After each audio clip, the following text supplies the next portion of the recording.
This segment sponsored by GBMC Healthcare.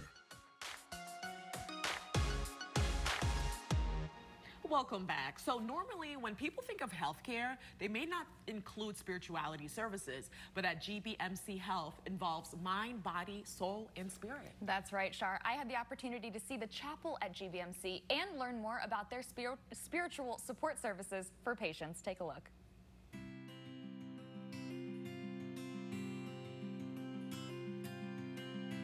We're standing in the chapel here at GBMC, and I'm chatting with the Director of Spiritual Support Services, Joe Hart. Thanks for having us. Thank you. Great welcome to you. Yes, it's so beautiful and light and airy and calming in here. Tell us about what you do in the Spiritual Support Services day to day. In my role, I'm here to provide the spiritual and emotional needs of our patients and families, no matter what their particular faith or religious beliefs may be.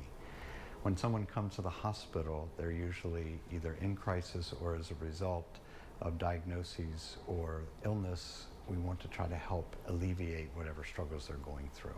And so providing spiritual support by the patient or family's definition is our role and our goal in our care for others. That's wonderful. And of course, you've been here for a little while. Tell us about how long you've been working at GBMC. I'm starting my 25th year. Oh, that's amazing. And I'm from the area. And so the beauty of that is that I know so many families and situations have a long history. And so I feel honored to walk with families in the choices and in the experiences that they go through that many times is very unexpected.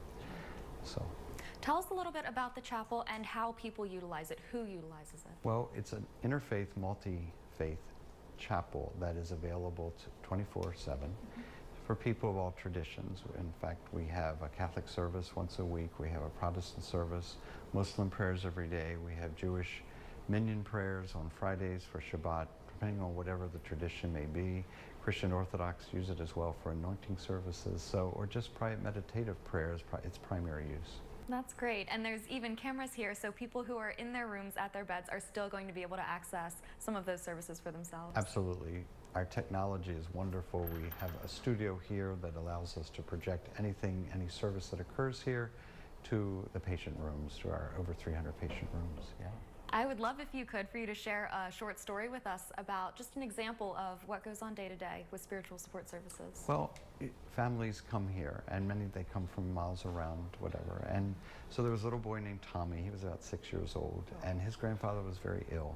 And his parents were very concerned that because Granddad was on a ventilator in the intensive care unit, that they wanted Tommy to be able to see their granddad, his granddad. And so, as a result, we were able to work out a situation that I was able to talk to him, and then he was able to see his grandfather in the intensive care unit. And when he walked in, his grandfather just took him by the hand, though he couldn't speak, but felt his presence. And that's really what this is about. That's so moving.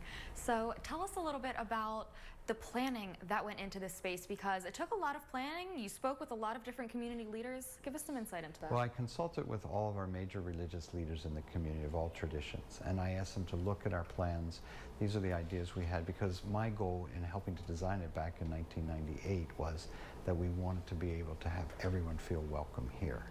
And so we were able to accomplish that. I would have to say in 18 years since we've reclaimed it and named it, that it has provided a space with not one person saying, you know, I'm not comfortable there. And I feel like we've achieved that goal. That's great. And what would you say is the general reception of the chapel and spiritual support services in general here by patients? I think that it's very welcome, because we are open and we are non-judgmental, and we are there to provide service by the way that our families and patients define their needs.